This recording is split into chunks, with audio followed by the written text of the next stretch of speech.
Assalamualaikum pelajar cerdas, ketemu lagi di channel Ibu Orin OTW. Pada video Ibu yang sebelumnya, kita telah mempelajari perkembangbiakan tumbuhan secara generatif ya.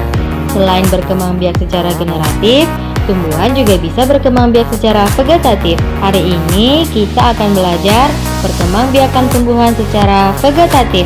Ayo kita simak video berikut ini. Pernahkah kamu mengamati tanaman cocor bebek?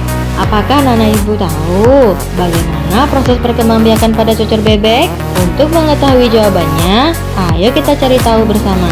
Perkembangbiakan secara vegetatif adalah perkembangbiakan yang dilakukan tanpa melalui perkawinan, yaitu dengan cara menggunakan bagian tubuh induknya. Berikut perkembangbiakan tumbuhan vegetatif secara alami. 1. Membelah diri atau pembelahan. Membelah diri merupakan perkembangbiakan dengan cara membelah sel induk menjadi 2 atau lebih sel anak. Sel anak akan segera memisahkan diri dari tumbuhan induknya, serta ada yang masih menempel pada tumbuhan induknya. Setiap sel anak yang dihasilkan akan menjadi individu baru. Contoh perkembangbiakan dengan cara membelah diri adalah volvox.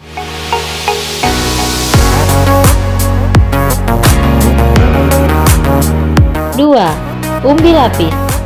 Umbi lapis merupakan lapisan daun berdaging dan memiliki fungsi sebagai makanan cadangan. Bagian tanaman yang ada di dalam tanah akan membengkak karena menyimpan cadangan makanan. Di tengah umbi lapis terdapat tunas. Tunas yang terbentuk disebut siung.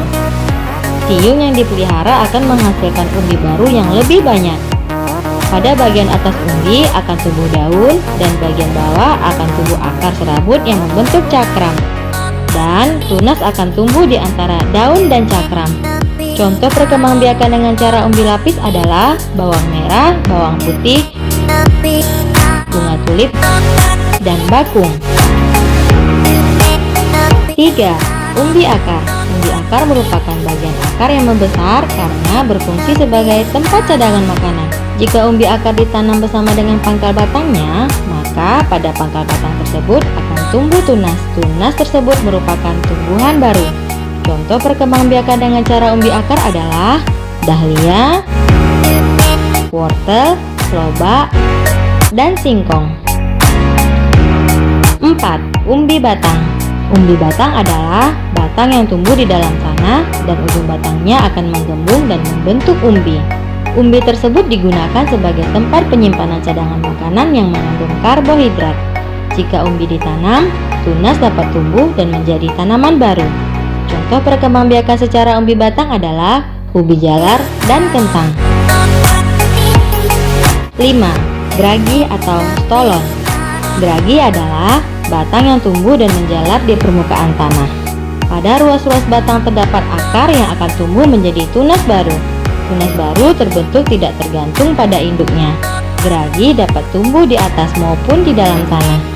Contoh tumbuhan di atas tanah adalah semanggi, stroberi, dan pegegan. Sedangkan contoh di dalam tanah adalah tumbuhan rumput teki.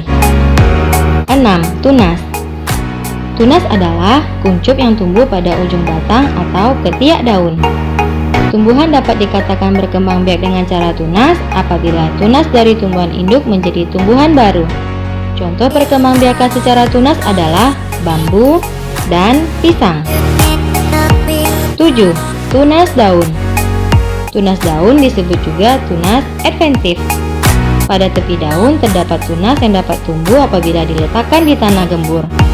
Contoh perkembangbiakan dengan cara tunas daun adalah cocor bebek dan begonia. 8. Spora. Spora adalah inti sel yang berubah fungsi menjadi alat perkembangbiakan. Spora terletak di dalam kotak spora atau spongarium yang berkumpul di dalam kotak spora atau sorus. Sorus terletak di bagian tepi bawah daun berupa bintik kecoklatan. Jika spongarium pecah, maka spora akan keluar dan jatuh di tempat yang cocok. Maka spora tersebut akan tumbuh dan berkembang menjadi tumbuhan baru. Daun yang dapat menghasilkan spora disebut daun fertil atau subur. Contoh perkembangbiakan dengan cara spora adalah tumbuhan paku. 9. Rizoma atau akar tinggal. Rizoma adalah bagian batang yang tumbuh menjalar di dalam tanah. Akar tinggal berfungsi untuk menumbuhkan tunas baru. Contoh perkembangbiakan dengan cara rizoma adalah kunyit, temulawak, jahe, alang-alang, dan lengkuas. Nah, dari video di atas kita sudah mendapatkan jawaban dari pertanyaan di awal ya, bahwa cocor bebek berkembang biak dengan cara tunas daun. Demikianlah materi kita pada hari ini. Semoga ilmu yang kita pelajari bermanfaat ya. Assalamualaikum warahmatullahi wabarakatuh.